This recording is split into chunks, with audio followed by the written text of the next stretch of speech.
months of work culminates tonight. Last December, 3 local teams ran the table on their way to a blue map in Tuscaloosa. Now, with a clean slate, who will reign supreme in 2024? There was no shortage of off-season changes. Realignment, moves, I feel like I can win over there. And more moves. As we introduce new faces and welcome back familiar ones, some things seemingly never change. With last year's stars shining at the next level, who will become this season's household names? Let's find out. The Reese's Senior Bowl presents Fifth Quarter. Here's Simone Eli and Gerhard Mathangani.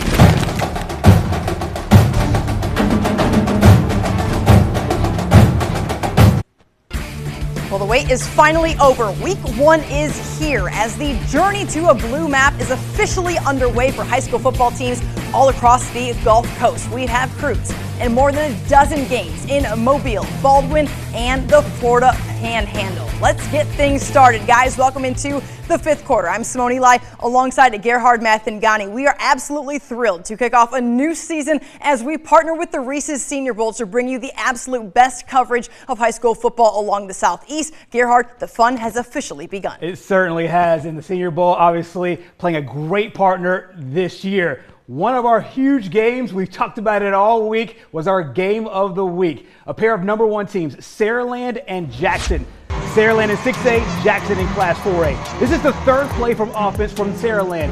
4-star quarterback and Texas commit KJ Lacey. Scrambles, rolls to his right, and hits C.D. Gill. He does the rest. 65 yards to the house. PAT good.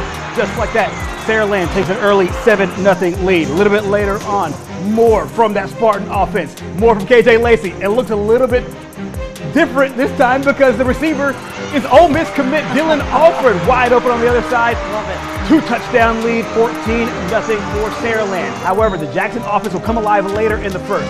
Landon Duckworth, another 4-star prospect. He hits Red Chapman. Watch this catch here by big number 6 along the inside. Sets up Jackson in great field position. A little bit later on, the touchdown run here. And now Jackson on the board with his huge touchdown there. Nice play there from Gavin Jackson. Saraland up 14-7. A little bit later on, this is Sante McWilliams. Great baseball player and a great football player. The line did a phenomenal job. Virtually untouched on the way to the end zone. Huge play there. 28-13 was the score at halftime, and here's your final as the Spartans win at 35-27. Huge win for Saraland to start the year. All right, another game of the week, possible opportunity here as we head out to the Battle of Old Shell Road. St. Paul's playing host to their friends from across the way in UMS Wright. Check this out here. No score late in the first half when Kenny Johnson hits Carson Stevens for a big gain. Barnett saying, guys, let's get in the end zone. A little fake here, but Johnson's going to try to go to the end zone. The ball is picked off. What a great play by David Lott. We know that name over at UMS for the Bulldogs. And Terry Curtis and company have all of the momentum going the opposite direction. Looking to capitalize here. Check it out. Max Fowler dumps it down to Perry Hand, and it sets up the only score from the first half. The go-ahead field goal there by Kingston Fawn. UMS will lead at 3-0, but St. Paul's wins in overtime 10-0. We spoke with Barnett after the game. That was a miracle because with 2 minutes left or whatever we got the ball back with, we had good field position. Luckily, they kicked it, had a bad punt. But man, we talked about it at halftime, just doing the next right thing, being there for your teammates. And I'll be honest with you, I didn't really know if I believed it with about 2.5 minutes left in the game, especially they got that last first down in the fourth quarter. Yep. And but our guys bowed their necks. This is what we talk about all the time, is being a team, playing for 4 quarters, and we did it tonight. Great stuff. We'll have that game-winning touchdown later on fifth quarter extra. All right, another big Class 6 versus 7A matchup now, this time as Theodore hosts Baker. The Bobcats' new turf looking sharp there, and Juan Johnson looking to make a statement as the Hornets' new head coach. Here's Baker's Tristan Robinson. Takes the handoff, makes one cut to the hizzy. He goes 10-0. The Hornets are on top. The ensuing kickoff here, Bobcats' Jaden Bush is stripped deep in his own territory. Christian White is going to recover and put the Hornets in great field position. Juan Johnson says, guys, let's take advantage of this. Let's go to the end zone, and that's exactly what they do. Katori Marion for 6. Point after is no good. Baker's up 16-0 on the road, and they would go on to get the big victory. Let's take a look at the final here. Baker over Theodore, 33-23, the final. Nice win there for Coach Johnson. Meanwhile, over in Barnett, the Foley Lions taking on the Baldwin County Tigers. This is a debut for new head coach Andrew Davis over there at Baldwin County. However, the things start offensively, or special teams I should say, for the scoring for Foley. Nice field goal there by Jose Sandoval. A little bit later on, the defense comes up big. A pick 6 here as Kenneth Franklin takes it to the house, an early 10-0 lead. So that's a defensive touchdown, a special teams field goal, and now an offensive touchdown here. A nice run to get into the end zone there for Foley, up 17-0. However, Baldwin County not going away. That is Ty Mims avoiding some Foley defenders, gets into the end zone for the touchdown. Let's take a look at that final score from Baldwin County tonight. 39-25. Well, Baldwin County gets the win.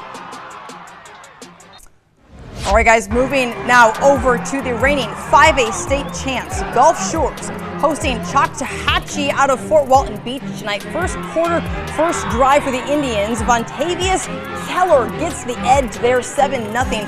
Choctawhatchee gonna take the lead on the road. Still in the first quarter, Colin Wilson, the direct snap here for the Dolphins standout, gets a nice run as he muscles his way up in for the first down. Later, Gulf Shores still driving, and look at this beautiful pass for the touchdown for the Dolphins at home.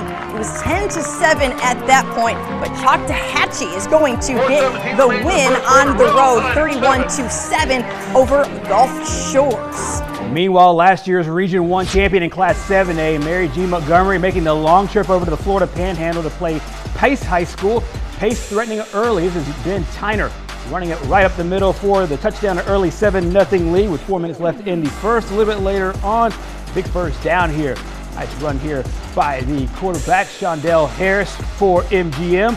A little bit later on, started that very same possession, and into the end zone he goes. All tied at 7 here, and right now tied at 14 in overtime as we speak, Simone. All right, that one's going down to the wire for sure for one of the best teams in Class 7A in our area. All right, up to Citronelle we go now. The Wildcats hosting Millry tonight. Number 7 right there, Dalen Edmonds. A big storyline in this matchup. The former Millry quarterback. Now, here he is trying to escape the pocket and finds Elijah Owens, stays inbounds for the beautiful touchdown reception that gives Citronelle a lead. Later on now, going to work on the ground is Marcus Howards. No stopping this man. What an effort to get into pay dirt. And let's take a look at the final here as Citronelle pulls one out against Millry, 28-25. Wins a close one there. Next up, let's go to St. Michael against Bayside Academy. Beautiful shot there to start our game. The Cardinals on offense first. This is running back Kamarjay Lavoy into the end zone for the touchdown. St. Michael on the board, and the kids all smiles over there in Baldwin County. A little bit later on, more from that St. Michael offense. Gunnar Rivers hits Brody Jones in the short pass. Nice tackling there by the Admirals. That drive was stalled. A little bit later on, that Cardinal defense would step up big. This is Abraham Rogers with the big sack. This one stayed tight in the first half. Take a look at that final score over. St. Michael gets the win. St. Michael gets the win, 31-10. All right, let's move over to Davidson High School now, where the Warriors are playing host to Murphy, and Murphy coming out slinging it here under head coach Justin Hanna. Ben Jackson, deep ball on the receiving end is a great touchdown there for Murphy on the road, and they're still going to get in the end zone here in the first half. Dylan Dunningham, no problem. Impressive play early for Murphy on the road against Davidson. Let's take a look at the final score here, guys. We're just getting these highlights in from a moment ago, and Davidson is going to hang on to beat Murphy. Wow, look at that. They come back to win it at home, 36-24, the final there. So a huge win for Davidson. They're at home, a comeback win nonetheless. Surprises all over the board here in week 1, Simone. Yep, love it. All right, still to come here on fifth quarter. We have several more games. We're going to head out to Cottage Hill Christian, as well as Alberta and much more. Stay with us. Fifth quarter returns next.